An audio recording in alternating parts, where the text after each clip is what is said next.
wealth script, how your money beliefs were programmed without you knowing. Imagine this. Two people wake up on the same morning. They live in the same city. They have access to the same opportunities. They even earn a similar income. But over time, their financial lives move in completely different directions. One builds stability. The other stays stuck. One sees opportunity. The other sees risk. One acts with clarity. The other hesitates. From the outside, it looks like a difference in discipline, or intelligence, or effort. But that's not what's really happening. What's happening is hidden. The invisible script running your financial life. Long before you made your first financial decision. Before your first job. Before your first paycheck. Before you ever thought about money seriously. A script was already being written. Not consciously. Not deliberately. But consistently. This is what we call the wealth script. What is the wealth script?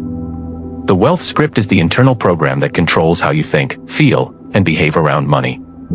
It determines what you believe money is, how easy or difficult you think it is to earn, what you feel you deserve, how you respond to opportunity, risk, and growth. And most importantly, it operates automatically. You don't wake up and choose it. You run it. How it was programmed. This script was not installed in a single moment. It was built gradually through repetition. Through phrases you heard growing up. Money doesn't grow on trees. We can't afford that. Rich people are greedy. Through observations. How your family handled money. How people around you talked about wealth. How financial stress showed up in your environment. And through emotional experiences. Moments of lack. Moments of pressure. Moments where money was connected to fear, tension, or limitation. Each of these became data. And your brain did what it is designed to do. It created patterns. Why you don't notice it? Because it feels normal. It feels like your own thinking. When you hesitate financially, it feels like caution. When you avoid opportunities, it feels like logic. When you limit yourself, it feels justified. But underneath those decisions, there is a script, running quietly, repeating familiar patterns, producing predictable results. The consequence of an unseen script. If you don't see the script, you can't question it. If you don't question it, you can't change it. So your life begins to follow a pattern that feels real. But it is actually programmed. You work harder, but stay in the same place. You want more, but act within limits. You try to change, but fall back into the same behaviors. Not because you lack ability, but because the script remains unchanged. The shift begins here. This audiobook is not about motivation. It's not about telling you to think positive or work harder. It's about something far more precise. Making the invisible visible. So you can finally see what you've been running, why you've been running it, and how to change it. Because once you see the script, you are no longer controlled by it. What you're about to experience, you're about to go deeper than surface level advice. You'll understand how beliefs are formed, how they're reinforced, how they shape identity, and how they control financial outcomes. Step by step, system by system, until you reach the point where you are no longer reacting, but designing. Before we begin, this is not just about money. This is about control. Because when you understand the script, you understand the system. And when you understand the system, you can rewrite it. If you're ready to break out of automatic patterns and start thinking at a deeper level, make sure you subscribe to Mind Lab audiobooks for more system-driven insights designed to help you reprogram your mind and upgrade your life. Let's begin. Introduction. The system behind your financial reality. Most people believe their financial life is the result of what they do. How hard they work. How much they earn. How disciplined they are. But that assumption is incomplete. Because behavior does not exist in isolation. Every action you take with money, every decision, every hesitation, every risk you avoid or pursue, is driven by something deeper. A system. An internal framework that determines what feels normal, what feels risky, and what feels possible for you. This system is your wealth script. Your wealth script is not a single belief. It is a network. A structured set of subconscious rules, emotional associations, and mental patterns that define your relationship with money. It answers questions you don't consciously ask. How much is a lot of money? What is too expensive? What is enough? What is out of reach? These answers feel natural, automatic, obvious. But they are not objective truths. They are conditioned responses. And most of them were installed long before you had the awareness to question them. You didn't sit down and decide what you believe about money. You absorbed it. Through repetition. Through observation. Through emotional experiences that left a lasting imprint. A conversation overheard at the dinner table. A moment of stress when bills couldn't be paid. A reaction of guilt around spending. A subtle judgment toward wealth or success. Each of these moments carried emotional weight. And emotion is what signals the brain to store something as important. So your brain recorded it. Not as a memory alone, but as a pattern. Over time, these patterns connected. And what started as isolated experiences became a coherent internal model. A script. This script now operates beneath your conscious awareness. It shapes how you interpret financial opportunities. It influences how you respond to risk. It determines whether you expand or contract when faced with growth. And most importantly, it defines your financial comfort zone. Your comfort zone is not just about what you have. It is about what feels normal for you to have. That distinction is critical. Because you can temporarily exceed your comfort zone, earn more, achieve more, reach higher levels. But if your internal script has not changed, your behavior will eventually pull you back. You will undercharge, overspend, delay decisions, avoid responsibility, create friction where there should be flow. Not intentionally, but systematically. Because your brain is always working to restore alignment between your external reality and your internal model. If your internal model says, "I am someone who struggles with money," then any situation that contradicts that identity will feel unstable. And your brain will act, subtly or aggressively, to restore that identity. This is why people sabotage progress. Not because they want to fail, but because their internal system is calibrated for a different version of reality. A lower one. This audiobook is about recalibrating that system. Not through surface-level strategies. Not through temporary motivation. But through deep structural awareness. You are going to understand where your beliefs came from, how they were reinforced, why they feel so real, and how they continue to shape your financial life. But more importantly, you will learn how to interrupt the patterns that keep them in place. Because once you see the system clearly, it loses its invisibility. And once it loses its invisibility, it loses its control. This is not about becoming someone new. It is about removing what was never truly yours. The limitations. The inherited beliefs. The repeated phrases that turned into rules.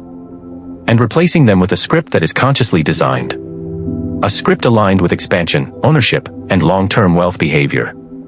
You are not here to collect information. You are here to change the structure that produces your results. That requires attention. That requires honesty. And most importantly, that requires willingness to question what has always felt true.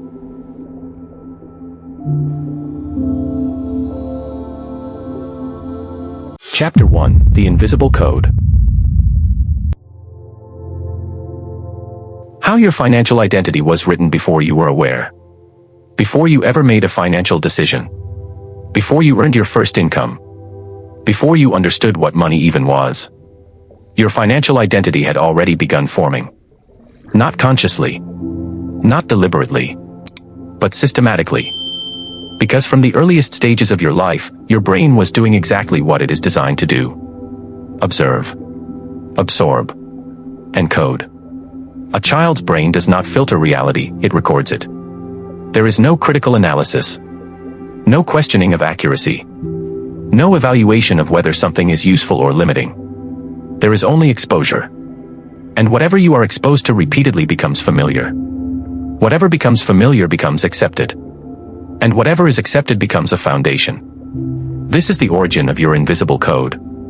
A hidden layer of beliefs and associations that now operates beneath your awareness, shaping how you think about money and how you behave around it. You didn't choose this code. You inherited it.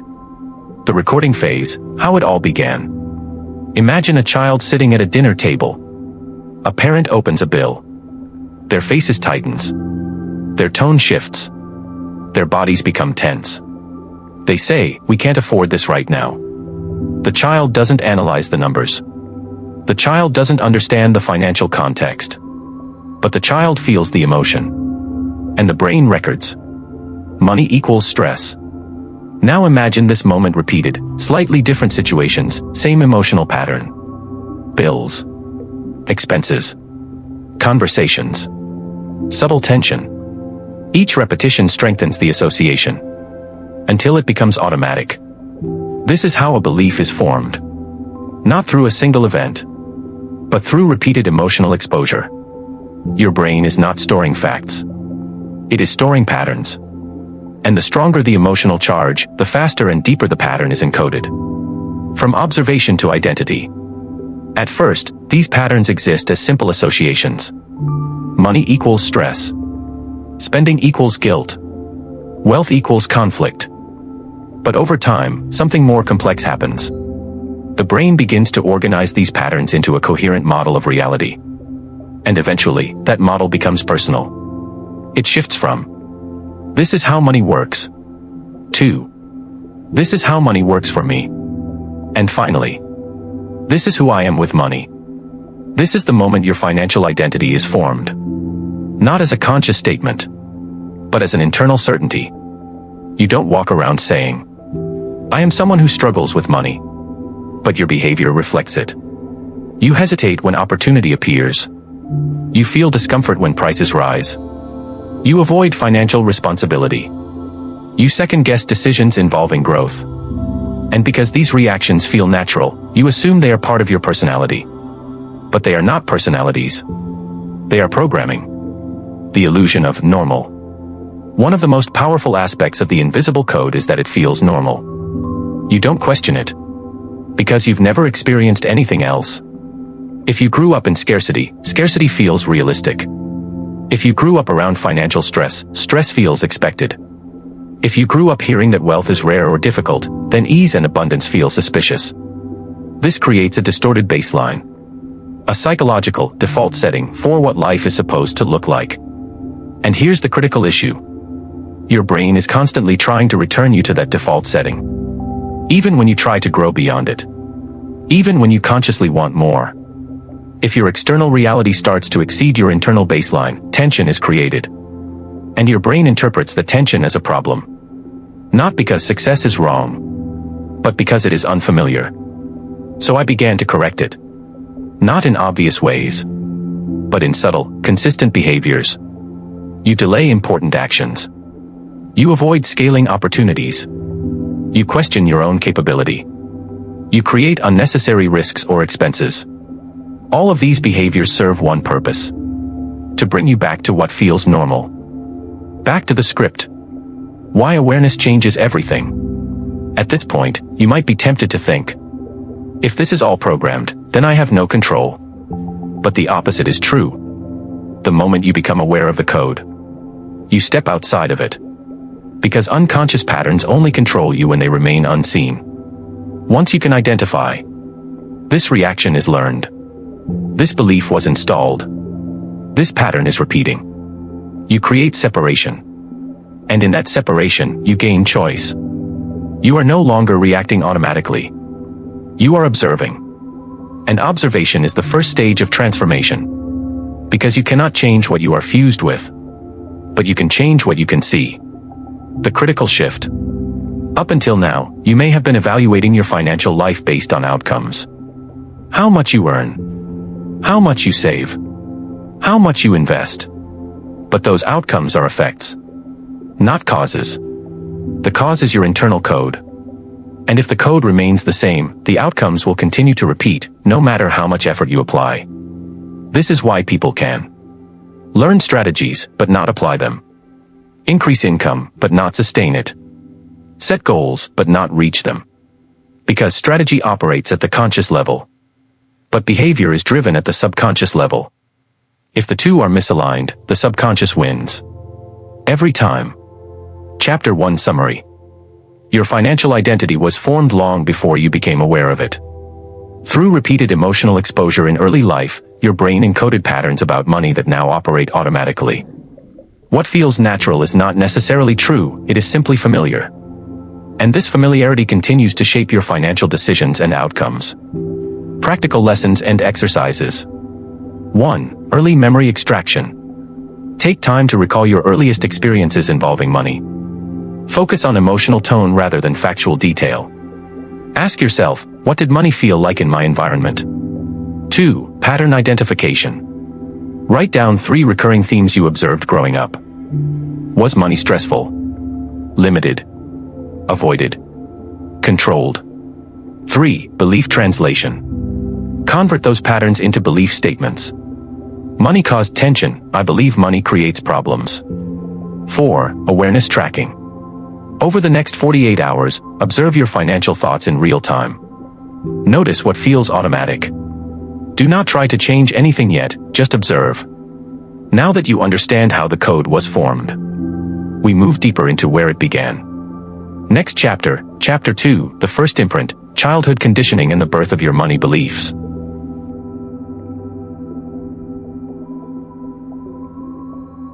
Chapter 2, The First Imprint. Childhood conditioning and the birth of your money beliefs. Before logic, there was emotion. Before reasoning, there was a feeling. And before you ever formed a conscious opinion about money, your brain had already decided how money feels. This is where your financial conditioning truly begins. Not with numbers. Not with knowledge. But with emotional imprinting. The emotional blueprint. A child does not understand money conceptually. But a child is highly sensitive to emotional signals. Tone of voice. Facial expressions. Body language. Silence. Tension. These signals carry more weight than words. A parent might say, everything is fine. But if their voice is tight, their posture rigid, and their behavior anxious, the child doesn't learn fine. The child learns stress. This is the foundation of the first imprint. Your brain links money to emotional states long before it understands financial systems. So if money repeatedly appears in moments of stress, fear, conflict, restriction, embarrassment, then those emotions become attached to money itself. Not temporarily, but structurally. Why emotion overrides logic? Here is the critical distinction. Logical beliefs can be updated quickly. Emotional beliefs cannot. Because emotional learning occurs in deeper, faster parts of the brain. It bypasses analysis. It becomes instinct. This is why, later in life, you can know something is beneficial and still feel resistance toward it. You can understand that investing is necessary. Negotiating is valuable. Charging more is justified. But when you attempt to act, something inside you pulls back. That pull is not confusing. It is conditioning. Your brain is not asking, is this the right decision? It is asking, does this feel safe based on past experience? And if the emotional imprint says no, you hesitate. Even if the logic says yes. The formation of financial comfort zones. From these early emotional experiences, your brain constructs something extremely important. A financial comfort zone. This is not about the amount of money you have. It is about the range of financial experience that feels familiar and acceptable. For example, if you grew up in scarcity, then having just enough, or slightly less than enough, feels normal. If you grew up around financial instability, then unpredictability feels expected. If you rarely see financial growth, then growth itself can feel uncomfortable. Your comfort zone becomes your baseline. And your brain will continuously attempt to keep you within it. Even if that baseline is limiting. Even if it creates struggle. Because to your brain, familiar equals safe. And safe equals correct. How the first imprint shows up in adulthood. These early imprints don't stay in childhood. They evolve into adult behavior. But they do so quietly. You don't recognize them as imprints. You experience them as reactions. For example, you feel uneasy spending money on yourself. You avoid checking your financial situation. You hesitate to pursue higher income opportunities. You feel guilt when earning more than others around you. You delay decisions that could expand your financial position. Each of these is not random. They are emotional echoes. Responses shaped by early experiences that are now being replayed in different contexts. And because they feel immediate and real, you assume they are justified. But they are not based on your current reality. They are based on your past conditioning. The hidden conflict, logic versus emotion. This creates one of the most frustrating experiences in personal growth. You know what to do, but you don't do it. Not consistently. Not at the level you're capable of. Because there is a conflict between two systems. Your conscious mind, which seeks improvement. Your subconscious conditioning, which seeks familiarity. The conscious mind sets goals. The subconscious mind enforces patterns. And when these two are misaligned, patterns override goals. Every time. This is why effort alone is not enough. Because effort is applied at the surface. But resistance comes from depth. If you try to force change without addressing the imprint, you create internal friction. And friction leads to inconsistency. Recognizing the imprint. The first step is not to change the imprint. It is to recognize it. To see that your emotional reactions to money are not random. They are learned. When you feel stress around spending, fear around investing, guilt around earning, avoidance around financial responsibility, pause and ask, where have I felt this before? Not in your current situation, but earlier. In your environment. In your childhood. Because what you feel now is often a continuation of what you felt then. And once you can trace the feeling back to its origin, it begins to lose its authority. The beginning of rewriting. You do not remove emotional conditioning by denying it. You remove it by understanding it. By bringing it into awareness. By seeing it clearly enough that it no longer operates automatically. This is the transition from being controlled by your script to observe your script. And once you are observing it, you can begin to question it. Is this reaction still valid? Is this belief still useful? Is this pattern aligned with the life I want to create? These questions create space. And in that space, new patterns can begin to form. Chapter 2 Summary. Your earliest money beliefs were formed through emotional conditioning, not logical reasoning. These emotional imprints created your financial comfort zone and continue to influence your behavior in adulthood. Even when you understand what to do, your actions are often guided by what feels familiar, not what is logically correct. Practical lessons and exercises. 1. Emotional labeling. Write down the dominant emotion you associate with money. Is it stress, fear, guilt, pressure, or something else? 2. Trigger awareness. Notice moments when money creates discomfort. Be specific: spending, saving, investing, earning, discussing money. 3. Origin tracing. For each emotional reaction, ask, when did I first feel this? Write down the earliest memory that comes to mind. 4. Reality check. Compare past context with present reality. Is this emotional response still necessary today? Or is it a leftover from a different environment? You've now seen how the imprint was created. Next, we examine how it was reinforced and normalized through external voices. Next chapter, Chapter 3, Echoes of Authority, How Parents, Teachers, and Society Install the Script.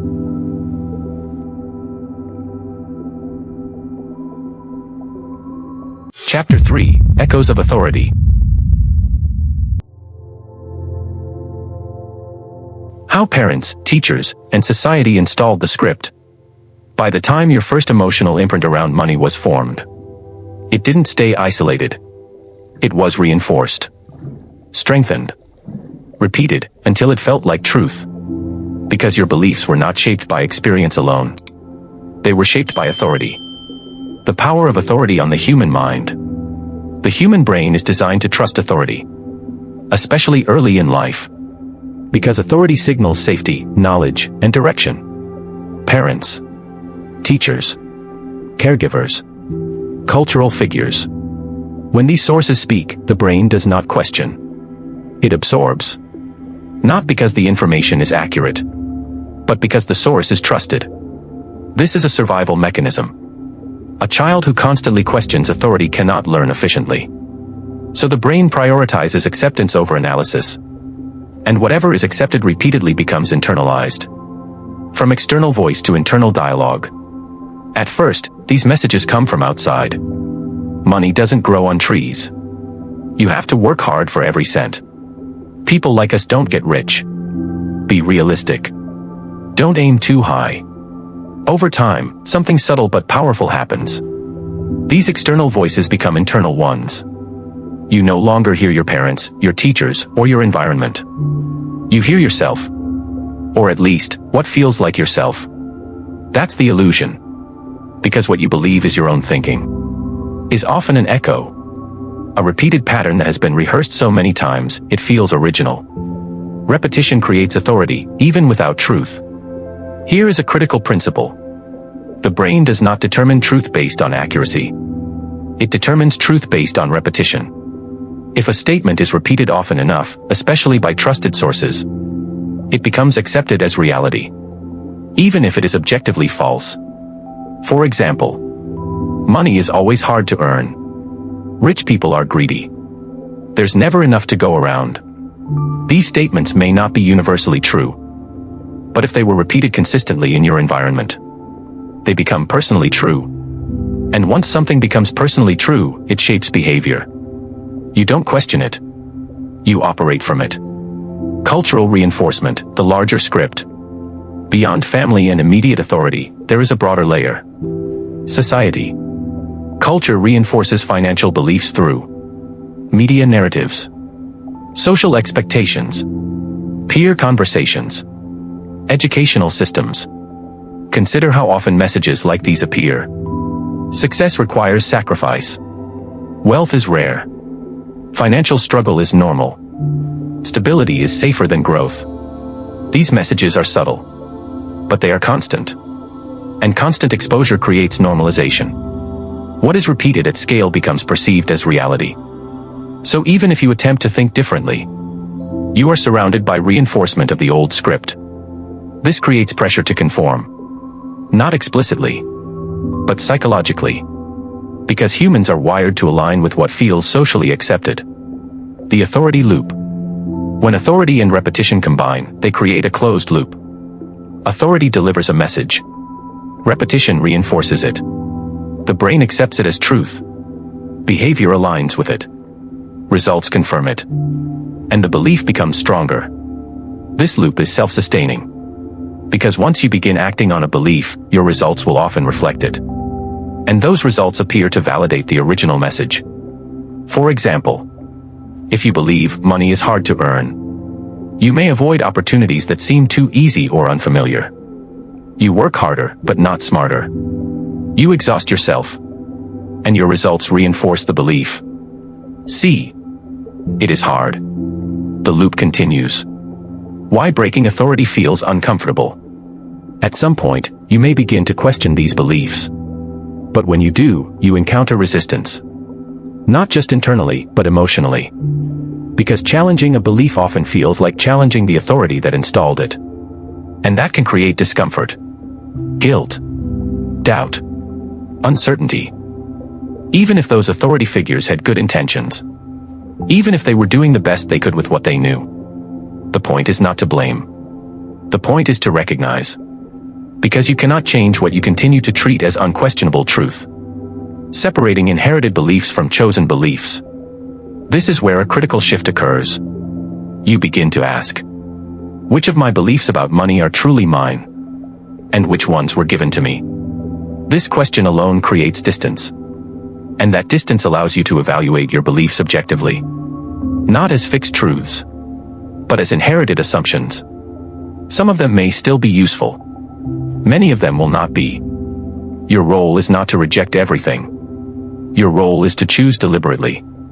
To decide what stays, what goes, what gets rewritten. The beginning of ownership. Once you recognize that your internal dialogue is not entirely your own, You regain authorship. You move from, I think this way because it's true, to, I think this way because it was repeated. And that realization changes everything. Because repetition can be replaced. New inputs can be introduced. New patterns can be formed. But only after the old ones are seen clearly. Chapter 3 Summary. Your financial beliefs were reinforced and normalized by authority figures and cultural narratives. Through repetition, these external messages became internal thoughts that now feel like your own. What you perceive as truth is often the result of consistent exposure rather than objective reality. Practical lessons and exercises. 1. Authority identification. List 3 key figures who influenced your beliefs about money. Parents, teachers, mentors, or cultural influences. 2. Message extraction. Write down the dominant financial messages each of them communicated. 3. Accuracy evaluation. Ask yourself, are these beliefs universally true or context-specific? 4. Ownership shift. Choose one belief that no longer serves you. Rewrite it into a more accurate and empowering version. You've now seen how your beliefs were installed and reinforced. Next, we examine the mechanism that keeps them running every day without your awareness. Next chapter, Chapter 4, The Repetition Trap, how your brain locks you into the same financial life.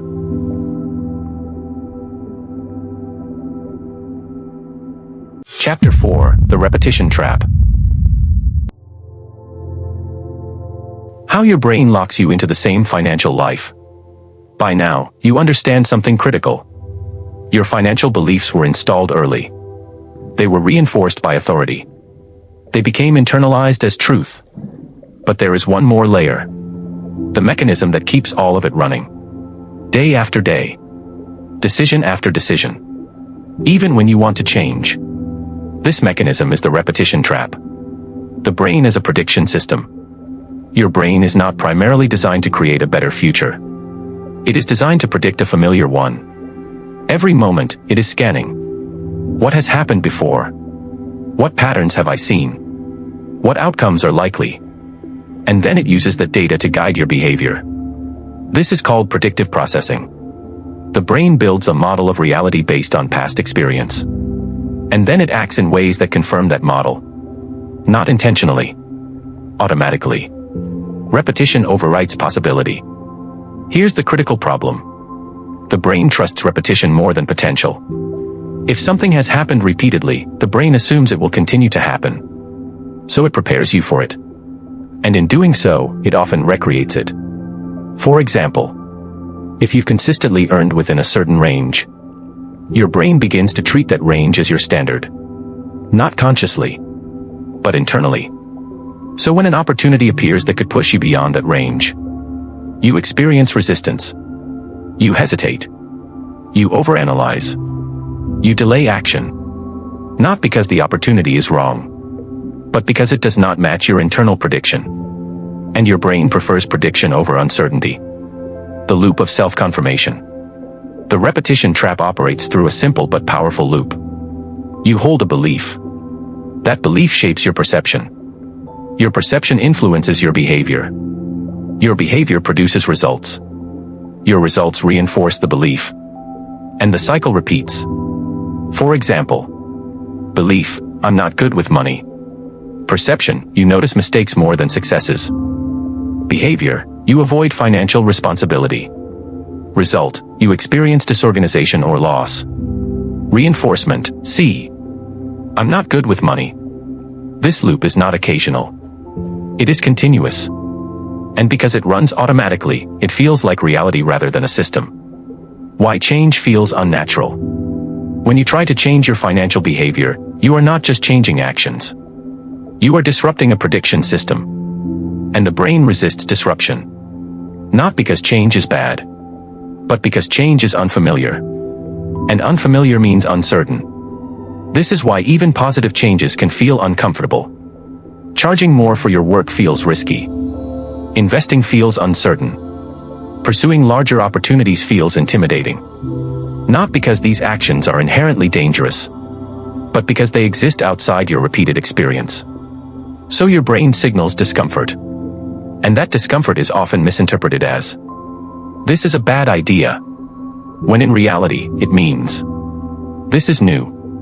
Emotional reinforcement of the loop. The repetition trap is not just cognitive. It is emotional. Each time a pattern repeats, it is reinforced not only by outcome, but by feeling. If you repeatedly experience stress around money, relief when avoiding risk, anxiety when stepping into growth, then those emotional responses become part of the loop. So now, it's not just your thoughts maintaining the pattern. It's your feelings. And feelings are powerful drivers of behavior. Because they create urgency. They push you to act quickly, often before conscious thought can intervene. Microbehaviors, the invisible reinforcers. The repetition trap is sustained through small, seemingly insignificant actions. Microbehaviors.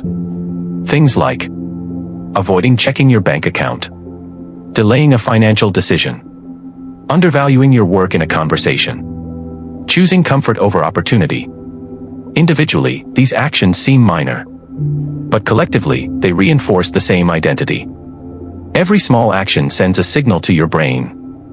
This is who I am. And the brain records it. Strengthens it. Repeat it. Why effort alone doesn't break the trap.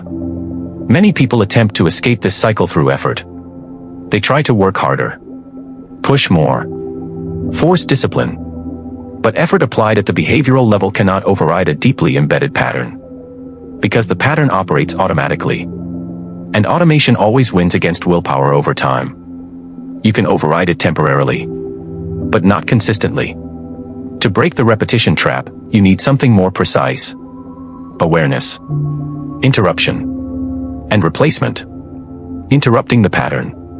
The first step is recognizing when the loop is active. Not after the fact, but in real time. When you notice hesitation, avoidance, overthinking, emotional discomfort around money. Pause. Not to judge, but to observe. Ask yourself, what pattern is repeating right now? What outcome is my brain trying to recreate? This question alone begins to weaken the loop, because it brings the automatic into awareness, creating a new signal. Once the pattern is visible, the next step is interruption. Not a massive change. Not dramatic action. But a small, deliberate shift. A new signal to the brain. For example, if you usually avoid checking your finances, check them. If you underprice, slightly increase your price. If you delay, act faster than you normally would. These small changes do something powerful. They introduce new data into the system. And the brain updates based on data. Not intention. Not motivation. Data. Repeated new behavior begins to challenge the old prediction. And over time, it rewrites it.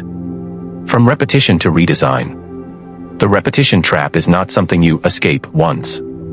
It is something you continuously redesign. Because your brain will always seek patterns.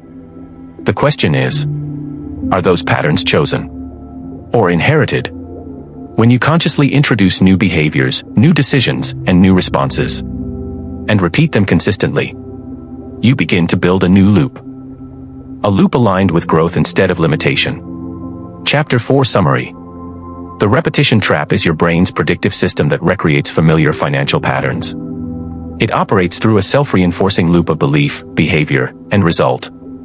Change feels difficult not because it is inherently hard, but because it disrupts established predictions. Breaking the loop requires awareness, intentional interruption, and consistent introduction of new behaviors. Practical lessons and exercises. 1. Pattern recognition. Identify one financial pattern that keeps repeating in your life. Be specific about behavior and outcome. 2. Loop breakdown. Write the full cycle. Belief, behavior, result, reinforcement. 3. Real-time awareness.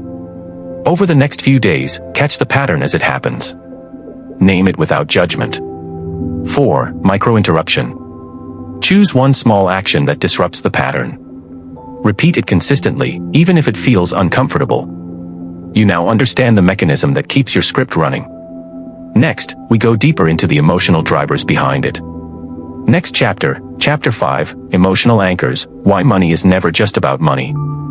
Chapter 5, Emotional Anchors. Why money is never just about money. By now, you've seen the structure.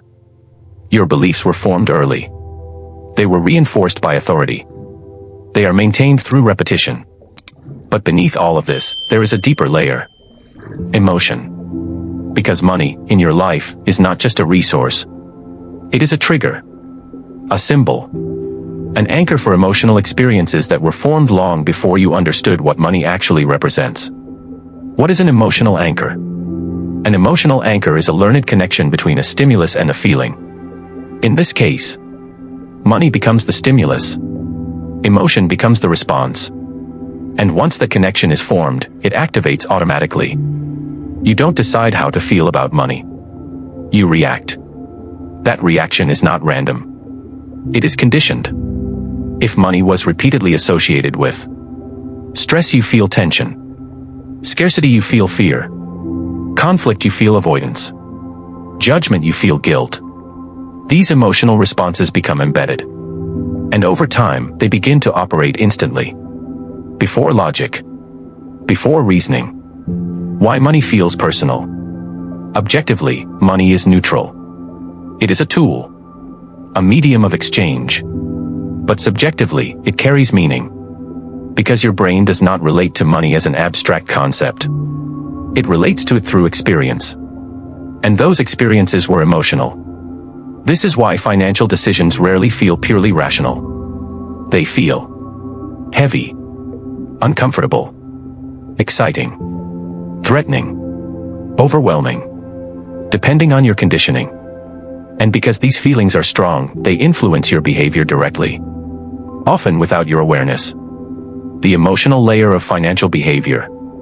Every financial behavior has an emotional driver behind it. For example, overspending is often linked to relief or reward. Underearning is often linked to fear or self-worth. Avoidance is often linked to anxiety. Oversaving can be linked to fear of loss. These behaviors are not just habits. They are emotional strategies. Ways your brain attempts to regulate how you feel.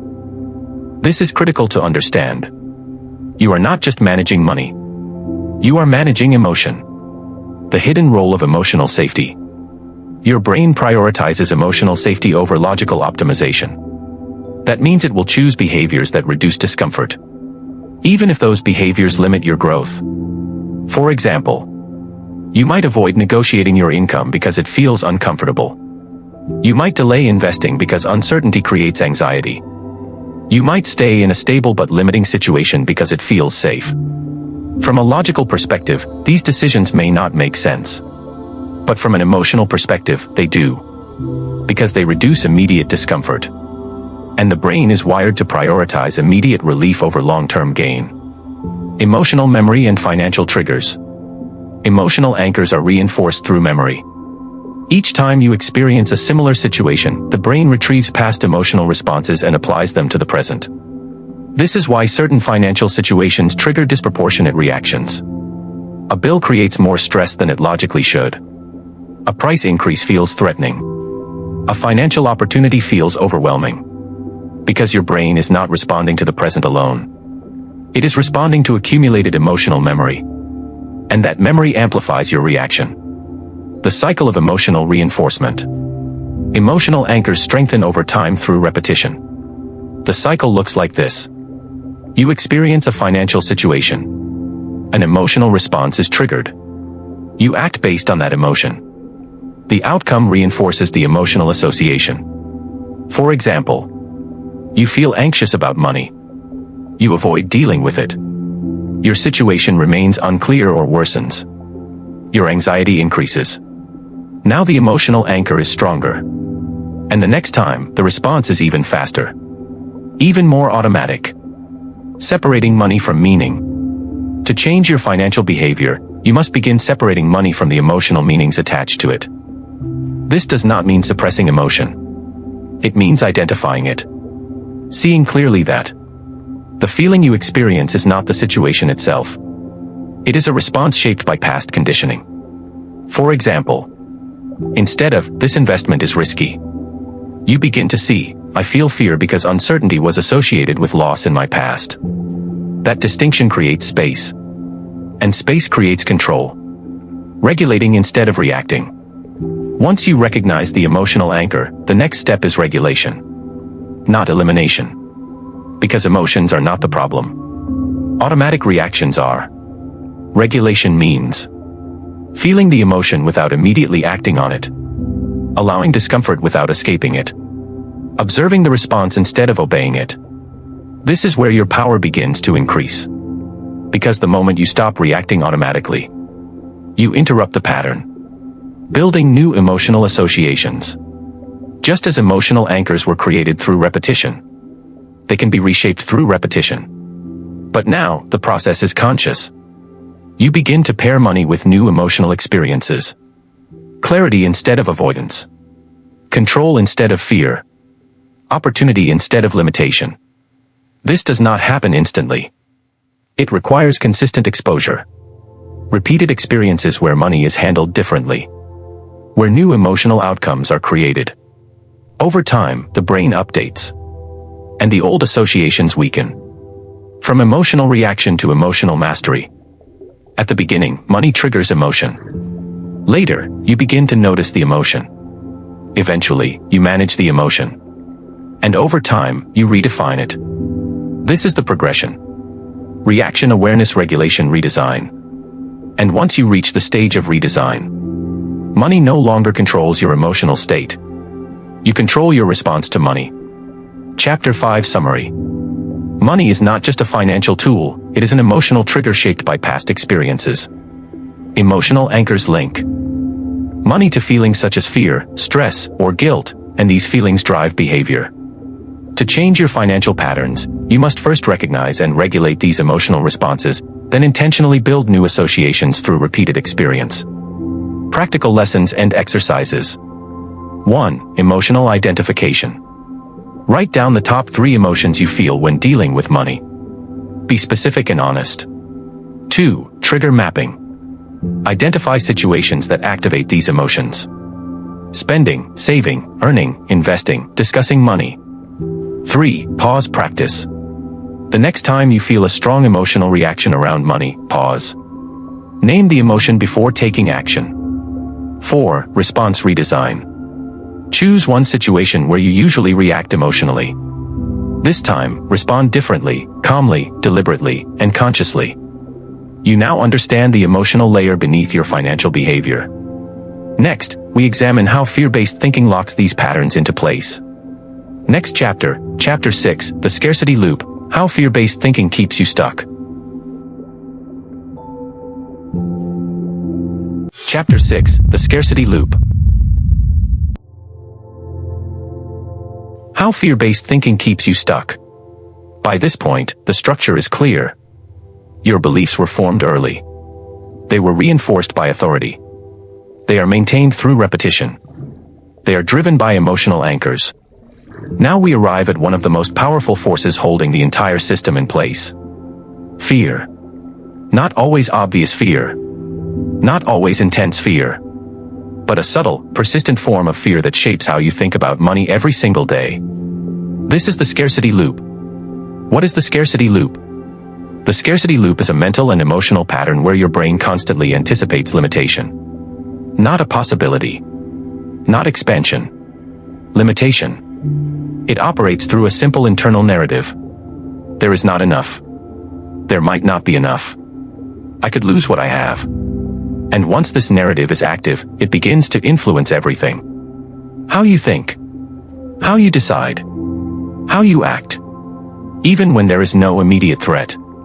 Scarcity is a perception, not just a condition. Scarcity is often misunderstood as a financial situation. But in many cases, it is a psychological state. Two people can have the same amount of money and experience completely different levels of security. One feels stable.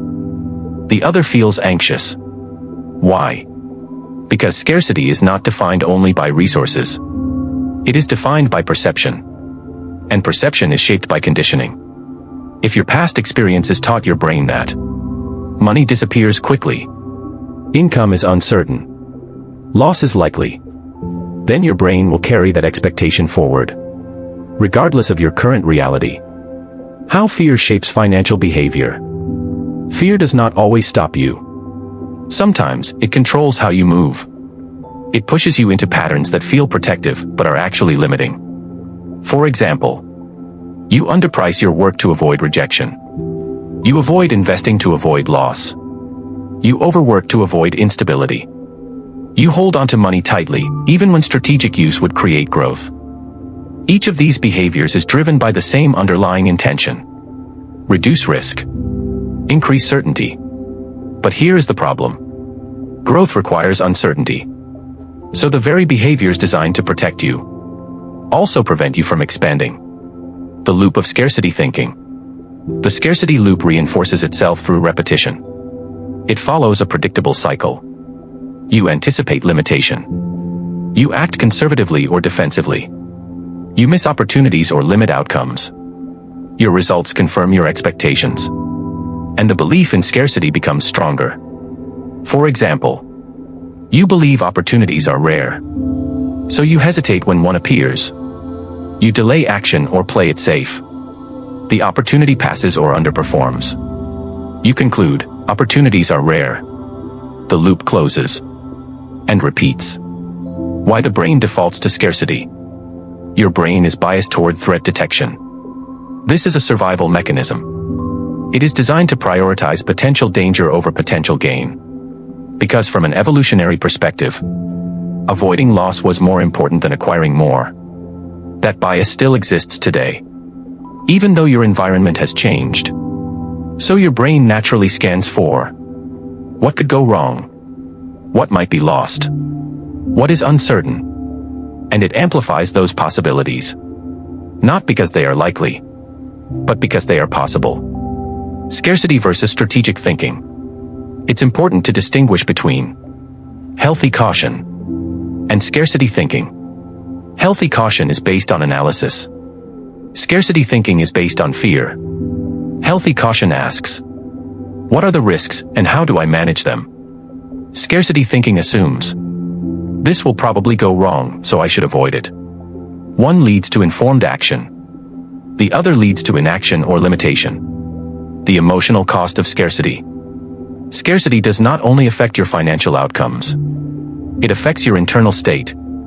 Constantly anticipating limitation creates mental fatigue, chronic stress, decision paralysis, reduced creativity.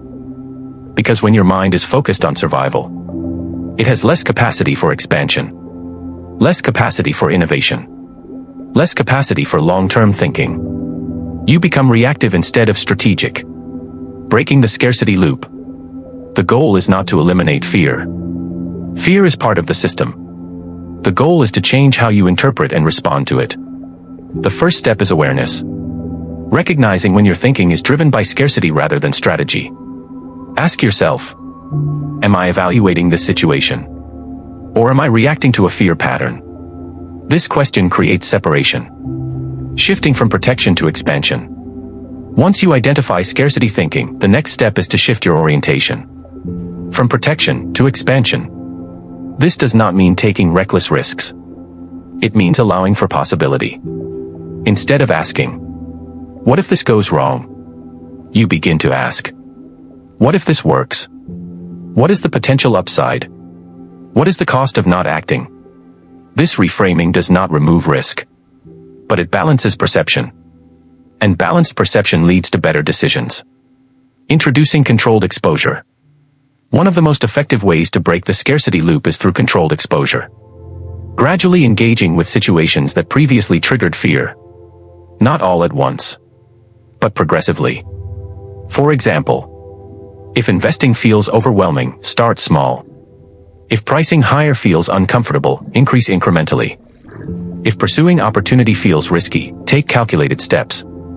Each successful experience creates new data, and the brain updates based on data. Over time, fear reduces. Not because it disappears, but because it is no longer dominant. From scarcity to sufficiency to expansion. The transition out of scarcity happens in stages. First, you move to sufficiency. A sense that there is enough. Stability without constant fear. Then, you move to expansion. The ability to pursue growth without being controlled by limitation. This progression is gradual, but it is consistent. As long as you continue introducing new experiences that contradict the old pattern. Chapter 6 Summary. The scarcity loop is a fear-based thinking pattern that anticipates limitation and reinforces it through behavior. It is driven by past conditioning and the brain's natural bias toward threat detection. While it aims to protect you, it often restricts growth. Breaking the loop requires awareness, reframing, and gradual exposure to new financial behaviors. Practical lessons and exercises. 1. Scarcity thought identification. Write down common thoughts you have about money that reflect limitation or fear. 2. Reframing practice. For each thought, create an alternative question focused on possibility. What if this works? What opportunity am I not seeing? 3. Decision awareness. Notice when you make decisions based on fear rather than analysis. Pause and reassess. 4. Controlled exposure. Choose one financial action that feels slightly uncomfortable. Take a small, calculated step toward it. You now understand how fear-based thinking maintains your financial limits. Next, we explore a deeper layer, how your identity determines your financial outcomes. Next chapter, Chapter 7, Identity over Income, Why You Earn What You Believe You Deserve.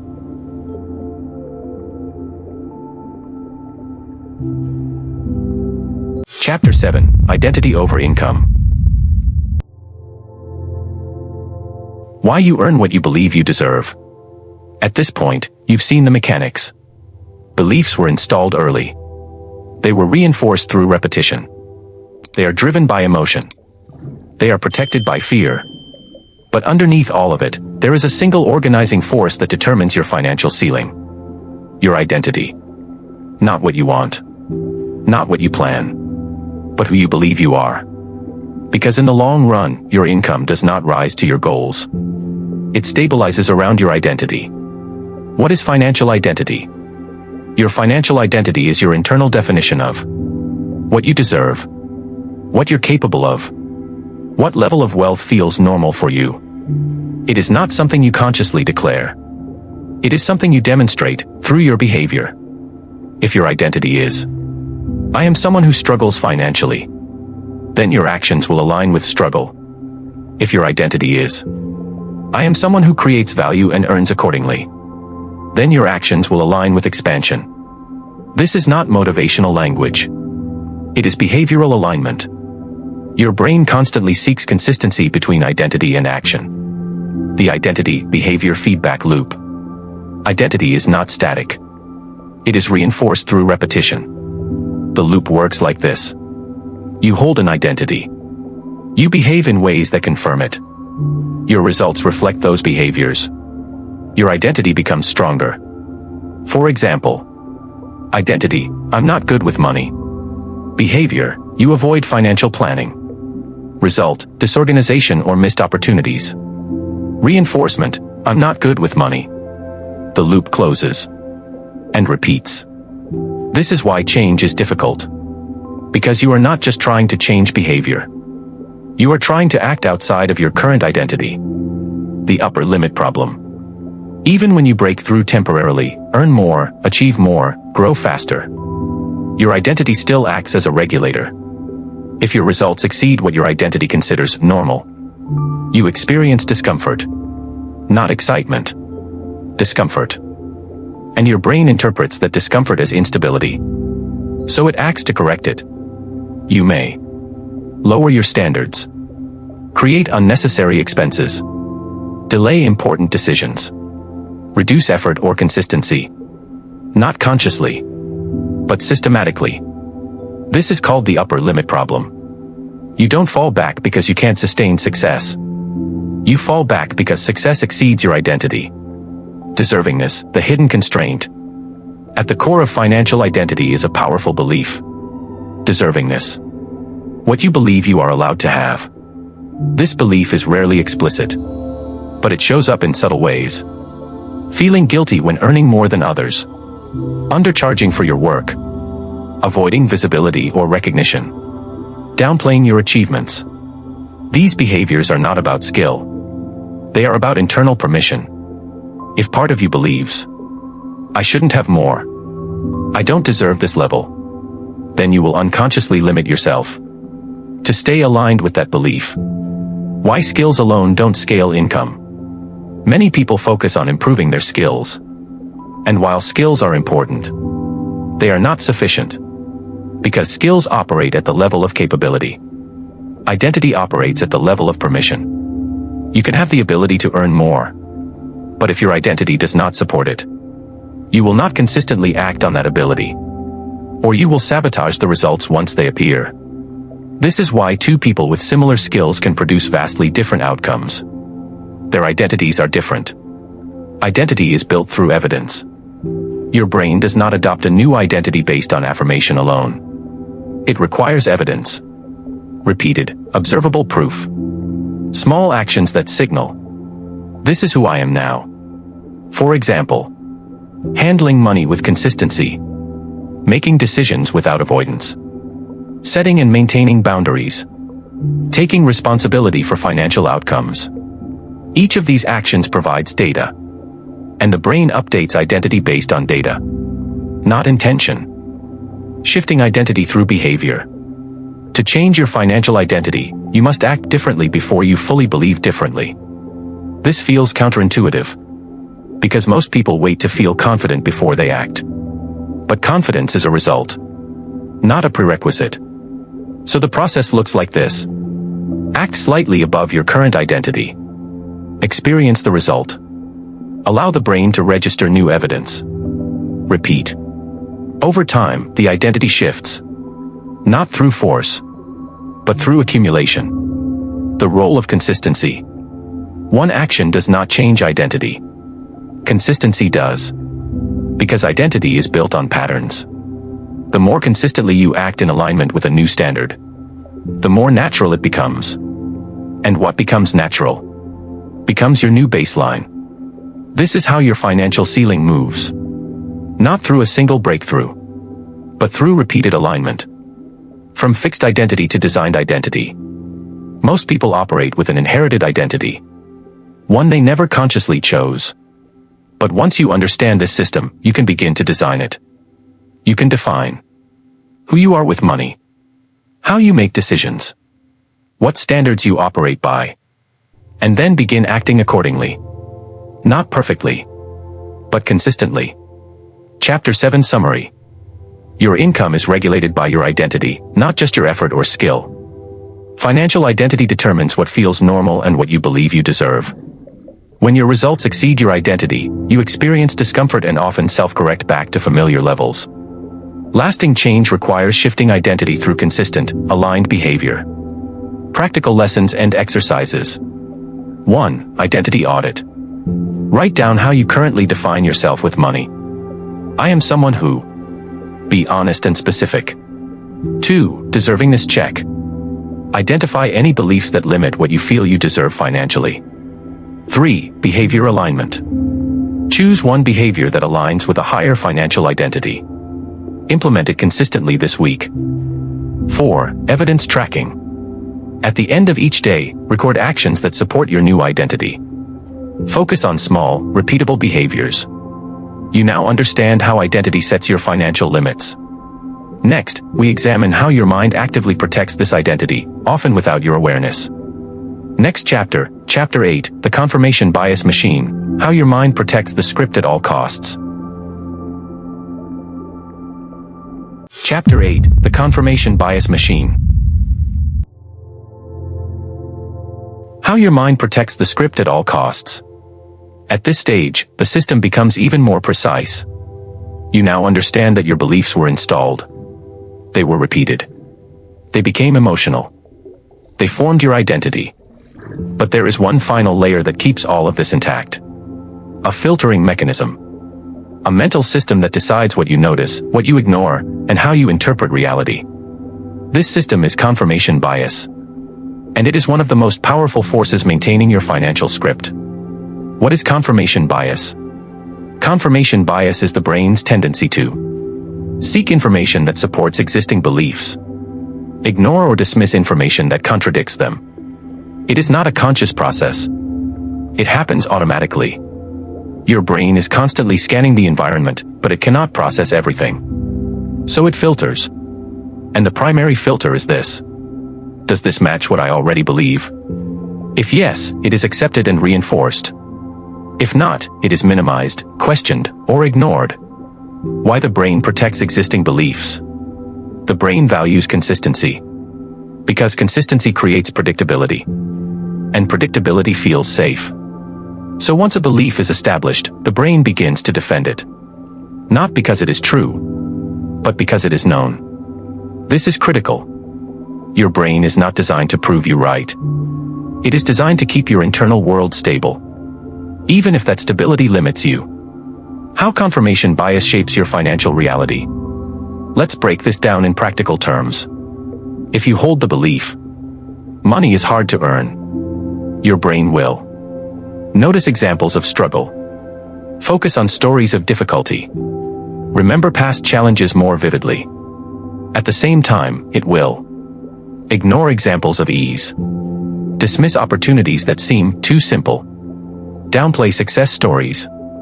So your perception becomes selective.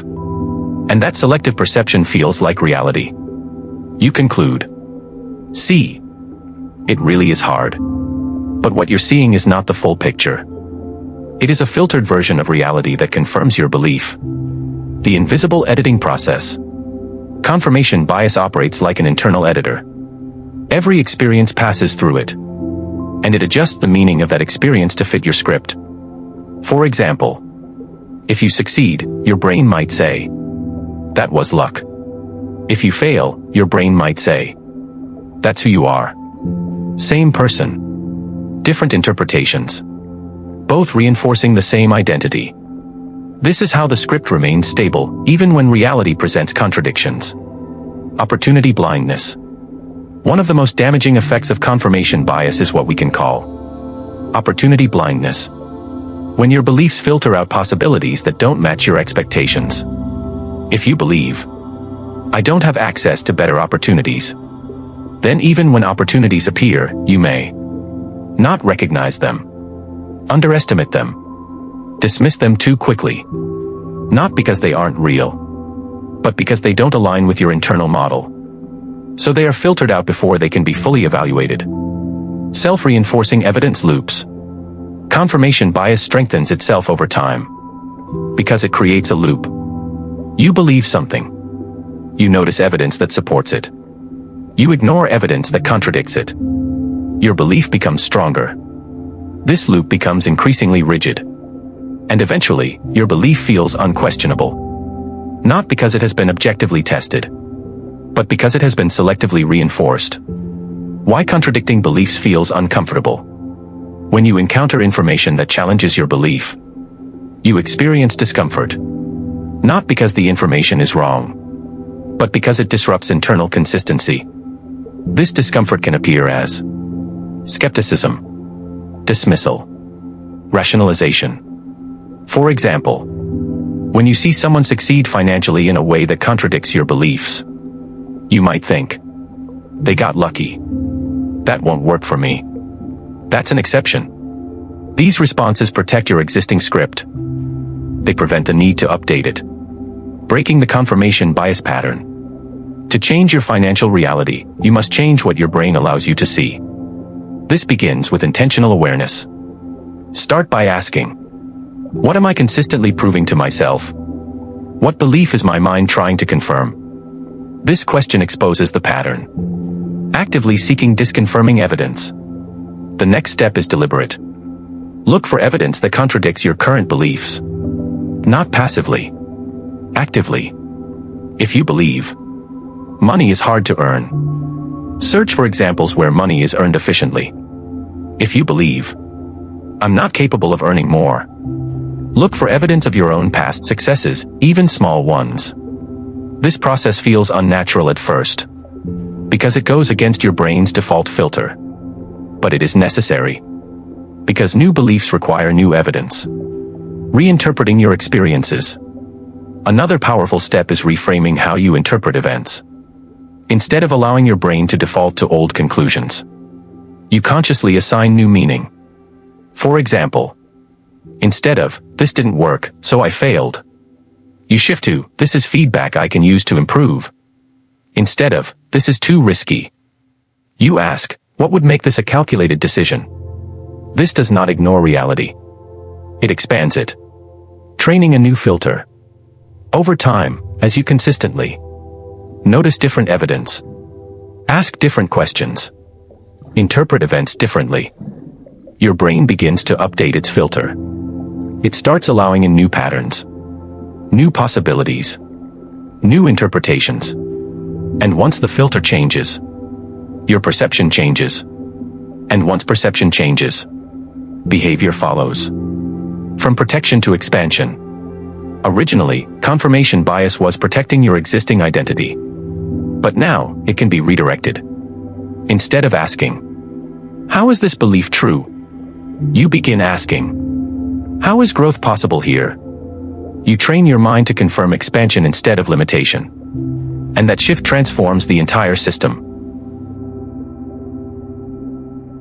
Chapter 9, Breaking the Pattern Recognition System. Rewiring the brain's predictive model. Up to this point, you've seen the full architecture. Beliefs were installed. They were reinforced.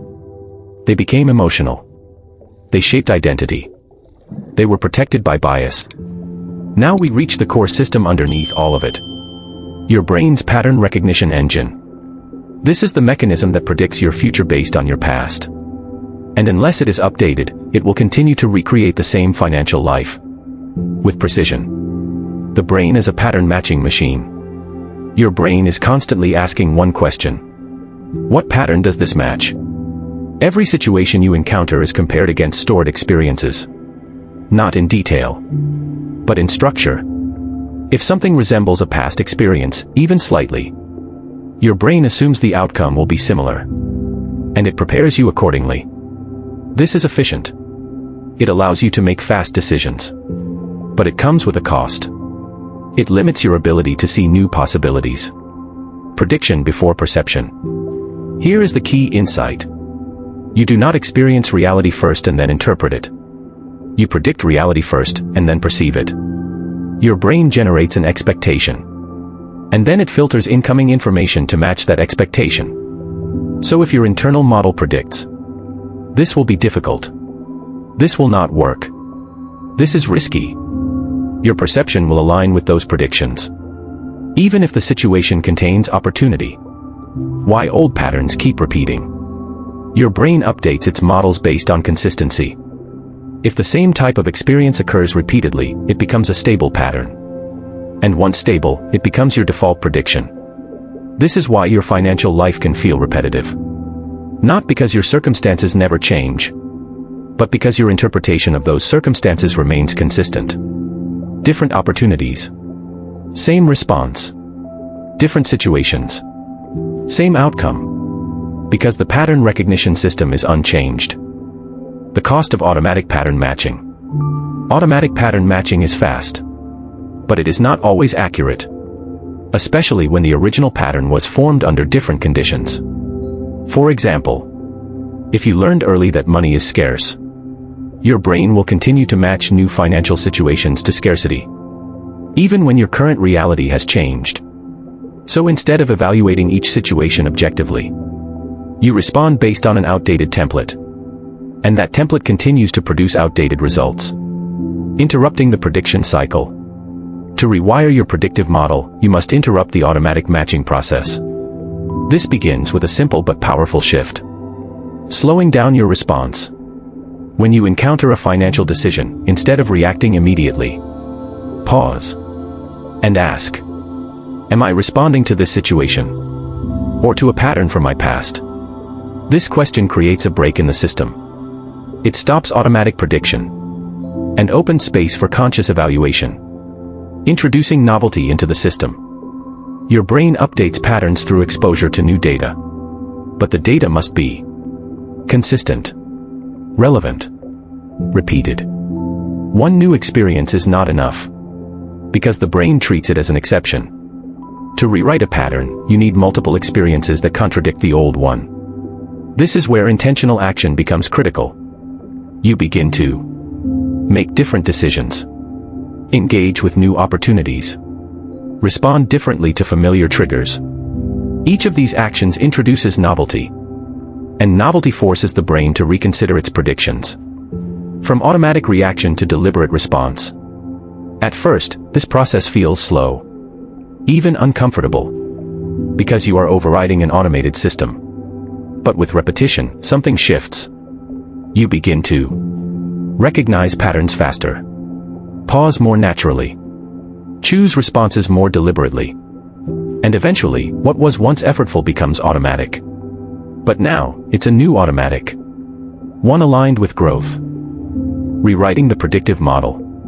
The brain updates its model through a process of prediction experience adjustment. If your prediction is, "This will not work," but your experience shows, "It worked better than expected," the brain adjusts. Slightly at first, but with repeated evidence, the adjustment becomes stable. This is how new beliefs are formed. Not through affirmation, but through lived experience. The role of consistent evidence. Consistency is the key variable, because your old patterns were built over years of repetition. So new patterns require repeated confirmation. Small wins matter. Incremental improvements matter.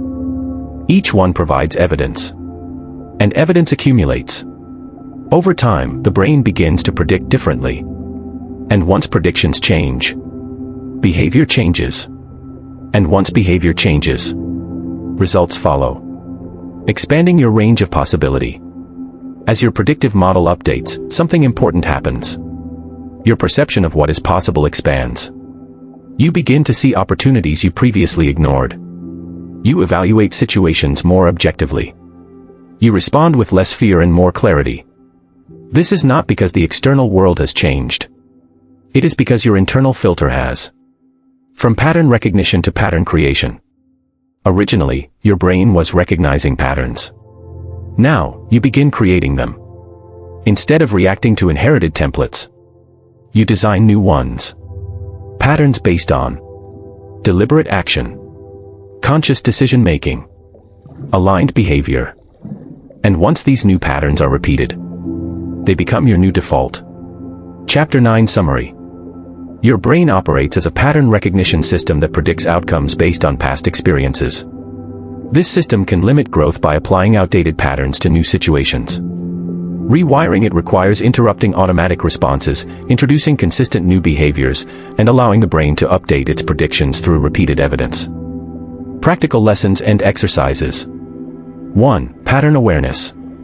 Identify one recurring financial situation where you react automatically. 2. Pause and question. Before responding, ask, is this reaction based on the present or the past? 3. Introduce novelty. Choose one new behavior in that situation. Keep it small but different. 4. Evidence tracking. Record outcomes of your new actions. Look for signs that contradict your previous expectations. You have now reached the point where the old system begins to break. Next, we move into the process of consciously building a new one. Next chapter, Chapter 10, Rewriting the Wealth Script, Installing New Financial Beliefs That Actually Stick.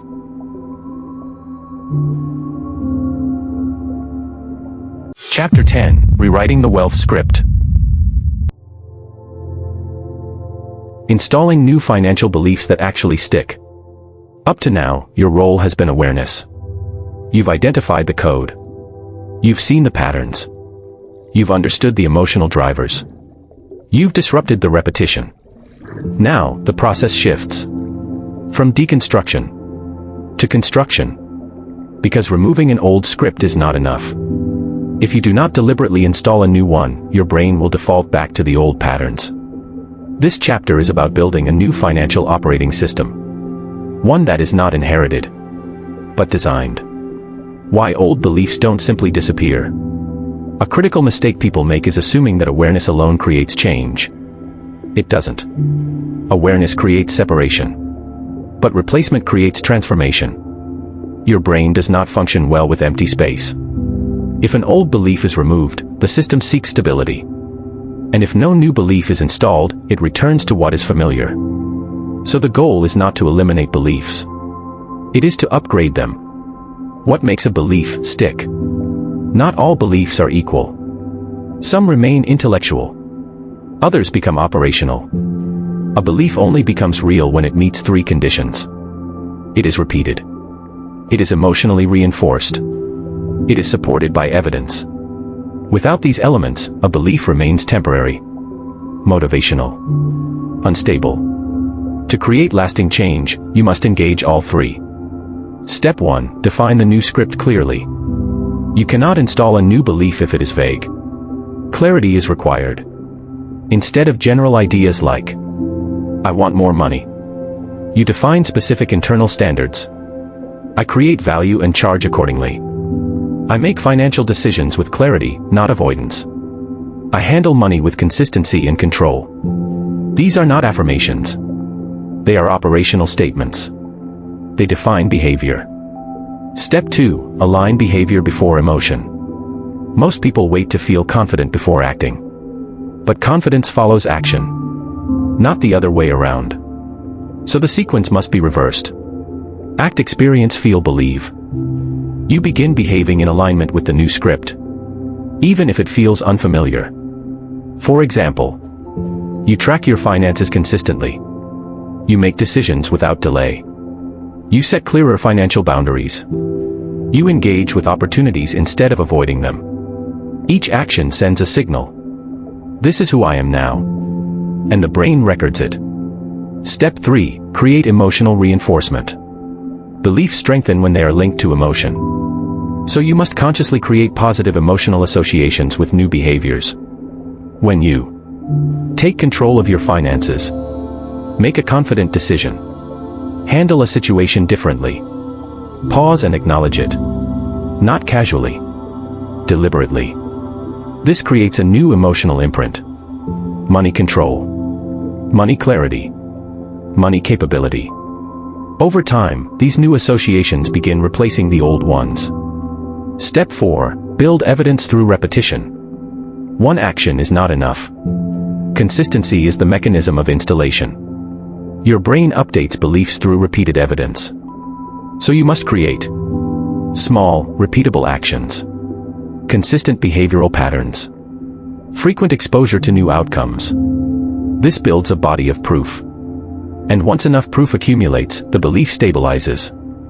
Step 5. Eliminate contradictory behaviors. You cannot install a new script while continuously reinforcing the old one. Contradiction slows progress. For example, if you say, I am in control of my finances, but continue to avoid financial visibility, the brain receives mixed signals and defaults to the stronger pattern. So part of rewriting the script is removing behaviors that contradict it. Not all at once, but progressively. The identity integration point. At a certain stage, something shifts. Your new behaviors stop feeling forced. They begin to feel natural. This is the integration point, where repetition has transformed into identity. You are no longer trying to act differently. You simply are different. Your decisions become faster. Your responses become clearer. Your actions become consistent, because they are aligned with your new internal model. Why this process feels slow, but is powerful? Rewriting a belief system is not instant, because your original script was built over years. But the process is reliable, because the brain is designed to adapt, as long as you provide consistent behavior, clear signals, repeated evidence. The system updates, inevitably. From passive programming to active design. Before this point, your beliefs were installed passively, without awareness. Now, you are designing them actively, with intention. You are no longer asking, what do I believe? You are deciding, what do I choose to reinforce? This is a fundamental shift. From reaction to authorship. Chapter 10 Summary. Rewriting your wealth script requires more than awareness, it requires deliberate installation of new beliefs. Lasting beliefs are built through clarity, aligned behavior, emotional reinforcement, and consistent evidence. By replacing old patterns with new, repeatable actions, you gradually shift your identity and create a new financial baseline. Practical lessons and exercises. 1. Script definition. Write down 3 clear financial beliefs you want to install. Make them behavior-based and specific. 2. Behavior alignment. Choose one daily action that supports each belief. Keep it simple and repeatable. 3. Emotional reinforcement. After completing each action, pause and acknowledge it. Attach a sense of control or progress to the behavior. 4. Consistency tracking. Track your actions daily for the next 7 days. Focus on repetition, not perfection. You have now begun building a new internal system. Next, we take this even further. Moving from internal change to external expression. Next chapter, Chapter 11, Embodied Wealth, Acting, Thinking, and Deciding Like Your Future Self.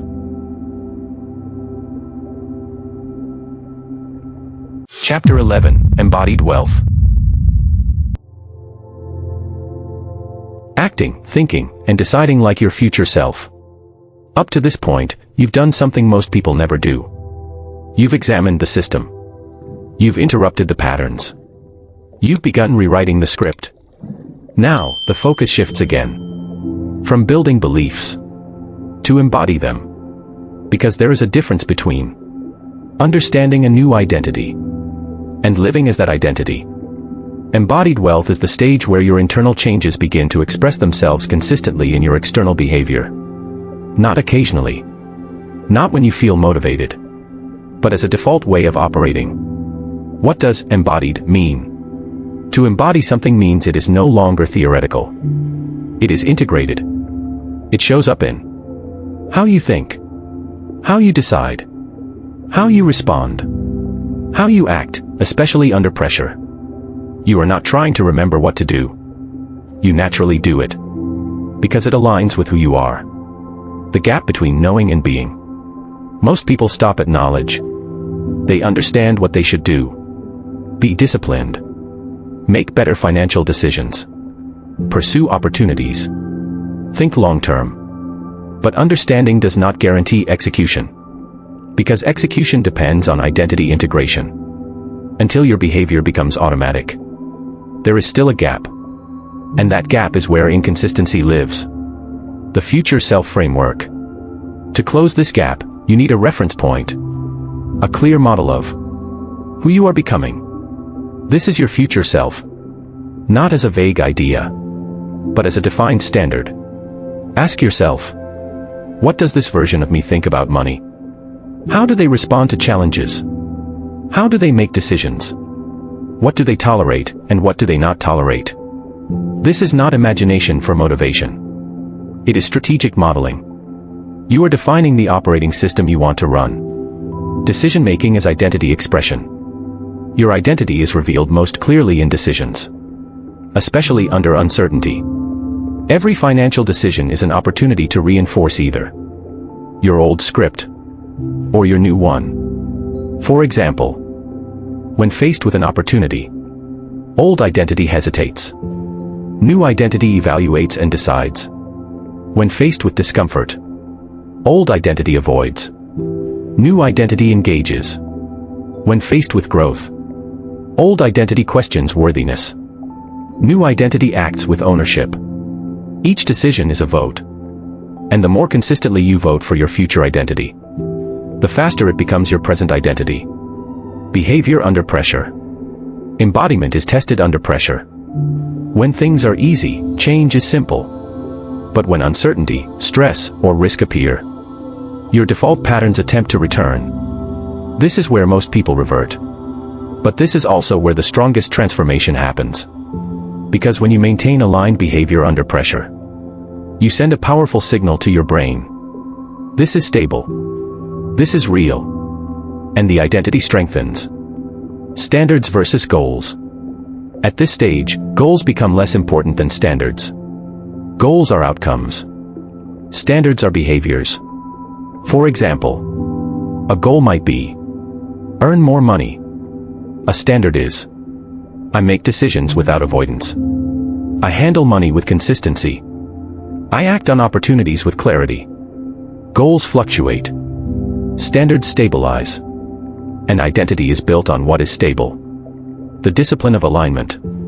Embodied wealth requires alignment. not perfection. Alignment means your actions consistently reflect your intended identity. Even when it's inconvenient. Even when it's uncomfortable. This is discipline, not as force, but as consistency. You are no longer asking, "Do I feel like doing this?" You are asking, "Is this aligned with who I am becoming?" And you act accordingly. Environment and reinforcement. Your environment plays a critical role in embodiment. Because your surroundings either reinforce your new identity or pull you back into your old one. This includes people you interact with, information you consume, conversations you engage in, standards you are exposed to. If your environment contradicts your new identity, you will experience friction. From effort to identity. At the beginning of change, everything requires effort. You think more. You question more. You act deliberately. But over time, repetition reduces effort. What once required discipline becomes natural. This is the transition. Effort, consistency, identity. And once it becomes identity, it no longer feels like work. It feels like you. The compounding effect of embodied behavior. Small, consistent actions compound. Not just financially, but psychologically. Each aligned action reinforces confidence, clarity, control. And these internal states influence future decisions, which leads to better outcomes, which reinforces the identity further. This is positive compounding. Chapter 11 Summary. Embodied wealth is the stage where new beliefs and behaviors become integrated into your identity. It is expressed through consistent decision-making, aligned standards, and stable behavior, especially under pressure. By modeling your future self and acting accordingly, you close the gap between knowing and being, allowing your new financial identity to become automatic. Practical lessons and exercises. 1. Future self-definition. Write a clear description of your future financial identity. How you think, decide, and act. 2. Decision filter. Before making financial decisions, ask, what would my future self do in this situation? 3. Standard setting. Define 3 behavioral standards you will follow consistently. 4. Alignment tracking. At the end of each day, evaluate. Did my actions align with my intended identity? You have now moved from awareness to action to embodiment. Next, we complete the transformation by stabilizing and sustaining this new identity long-term. Next chapter, Chapter 12, The New Financial Identity, Sustaining the Shift and Building Long-Term Wealth Behavior. Chapter 12, The New Financial Identity. Sustaining the Shift and Building Long-Term Wealth Behavior. You've reached the final stage of the transformation. Not the end of growth, but the point where change becomes stable. Up to now, you have exposed the old script, understood the patterns, rewired your responses, installed new beliefs, embodied new behaviors. Now the focus is different. Not building the change, but sustaining it. Because real transformation is not what you can create once. It is what you can maintain consistently. Why most change doesn't last. Many people experience temporary breakthroughs. They think differently. They act differently. They see results. But over time, they drift back. Not because they failed, but because they did not stabilize the system. Without reinforcement, the brain returns to efficiency. And efficiency means familiar patterns, old defaults, previous identity. So the goal is not intensity. It is stability. Identity as a system, not a state. Your new financial identity is not a single belief. It is a system. A set of behaviors, standards, decisions, emotional responses, working together. And systems require maintenance. Not constant effort, but consistent reinforcement. The principle of baseline normalization. At the beginning, your new behaviors felt unfamiliar. Then they became manageable. Now, they must become normal. This is called baseline normalization, where what once felt like effort becomes your default. For example, tracking finances is no longer something you try to do. It's something you automatically do. Making decisions without avoidance is no longer difficult. It's expected. Handling money with clarity is no longer a goal. It's your standard. This is the shift from change to identity. Guarding against regression. Even after transformation, the old patterns do not disappear completely. They weaken, but they remain accessible. Under stress, fatigue, or uncertainty, they can resurface. This is normal. The difference now is awareness. Instead of falling back unconsciously, you recognize it and correct it quickly, without judgment. Because regression is not failure. It is feedback. A signal that reinforcement is needed. The role of consistent inputs. Your brain continues to update based on what it is exposed to. So sustaining your identity requires controlling your inputs. What you consume. What you focus on. What you repeat. If you reintroduce scarcity-based thinking, limiting narratives, avoidant behaviors, the system begins to shift backward. But if you maintain clarity, structure, consistent action, the system stabilizes forward. Long-term wealth behavior. At this stage, wealth is no longer about isolated actions. It is about patterns over time. Consistent decision-making, strategic thinking, controlled emotional responses. These behaviors compound. Not dramatically at first, but steadily. And over time, steady growth outperforms inconsistent intensity. From effort to automaticity. The ultimate goal is automation, where your new behaviors require minimal conscious effort. This happens through repetition. The same way your old patterns were formed. Your new patterns are reinforced until they become automatic. At this point, you don't force discipline. You operate with it. You don't chase clarity. You think clearly. You don't try to act differently. You are different. Periodic recalibration. Even stable systems require adjustment. As your environment changes. As your opportunities expand. As your level increases. You must recalibrate. Ask periodically. Are my standards still aligned with my goals? Am I operating at the level I'm capable of? Where am I slipping into old patterns? This keeps your system adaptive and prevents stagnation. Ownership and responsibility. At the highest level, your relationship with money becomes simple. You take ownership. No blame. No avoidance.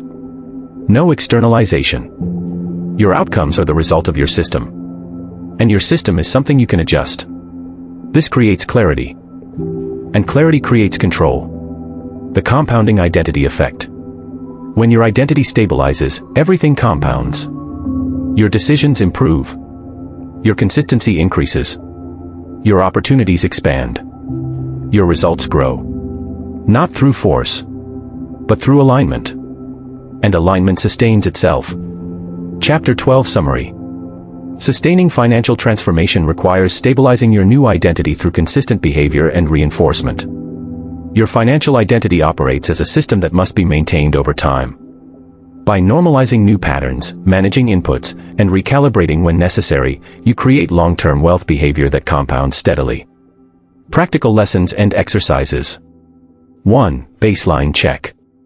Identify which new behaviors now feel natural, and which still require effort. 2. Regression awareness. Notice situations where old patterns resurface. Respond consciously and correct them immediately. 3. Input control. Evaluate what influences your thinking daily. Reduce exposure to limiting inputs. 4. Weekly recalibration. Once a week, review your behavior and decisions. Adjust where necessary. You have now completed the full transformation. From unconscious programming to conscious design, to embody identity, to sustain behavior. Your financial life was never random. It was structured. Programmed through repetition, emotion, authority, and identity. And for a long time, that structure operated without your awareness. Now, it doesn't. You have seen the system. You have understood how it works. And most importantly, you have learned how to change it. This is not about becoming perfect. It is about becoming aware, aligned, and consistent. Because once your internal system changes, your external results follow. Not immediately, but inevitably. Conclusion. From programmed patterns to designed reality, your financial life was never just about money. It was about patterns. Patterns of thought. Patterns of emotion. Patterns of behavior. And those patterns were not randomly formed. They were installed. Through repetition. Through authority. Through emotional experiences that shaped how your brain learned to interpret money. Over time, those patterns became your default. They defined what felt normal. What felt possible. What felt out of reach. And because they operated beneath your awareness, they felt like the truth. But what you've seen throughout this journey is something far more precise. What feels true is often just what has been repeated the most. You didn't lack potential, you had a script. At no point was the limitation your intelligence, your capability, or your potential. The limitation was structural. You were operating within a system that filtered your perception, directed your decisions, regulated your behavior, and stabilized your results. A system designed for consistency, not expansion. So even when you wanted more, even when you tried harder, you were still operating within the same framework. And that framework produced the same outcomes. Awareness was the turning point. The moment you began to see the system, everything shifted. Because what is unconscious controls you. But what is conscious becomes something you can influence. You identified the beliefs that were installed, the emotional anchors that drive your reactions, the repetition loops that maintain your patterns, the identity that regulates your results. And most importantly, you recognize that none of these were fixed. They were learned. And what is learned can be changed. From reaction to responsibility. This is where the real transformation happens. Not in what you know, but in how you operate. You are no longer reacting automatically. You are choosing deliberately. You are no longer asking, "Why is this happening to me?" You are asking, "What pattern is creating this, and how do I change it?" This shift creates ownership. And ownership creates control. The system has changed, now it must be maintained. You have interrupted the repetition, challenged the beliefs, rewired the responses, installed a new script, embodied a new identity. But transformation is not a one-time event. It is a maintained system. Your brain will always seek patterns. The question is no longer whether patterns exist. The question is, are they designed or inherited? Your new position. You are no longer inside the system. You are observing it, adjusting it, refining it. And that changes how you move through every financial situation. You think differently. You decide differently. You act differently. Not because you are forcing change, but because your internal structure has shifted. What happens next? From this point forward, your results will begin to reflect your new system. Not instantly, but progressively. Through consistent decisions. Through aligned behavior. Through repeated evidence. Small changes will compound. Clarity will increase. Confidence will stabilize. And opportunities that once felt out of reach will begin to feel accessible. The core principle to remember. Everything comes back to one principle. Your external results are a reflection of your internal patterns. Change the pattern, and the result follows. Every time. Final reflection. You were never stuck. You were patterned. You were never incapable. You were conditioned. And now, you are aware. And awareness gives you something most people never fully develop. Choice. The ability to see the pattern, interrupt it, and replace it with something better. You are no longer running the old script. You are writing a new one. And this time, it's deliberate.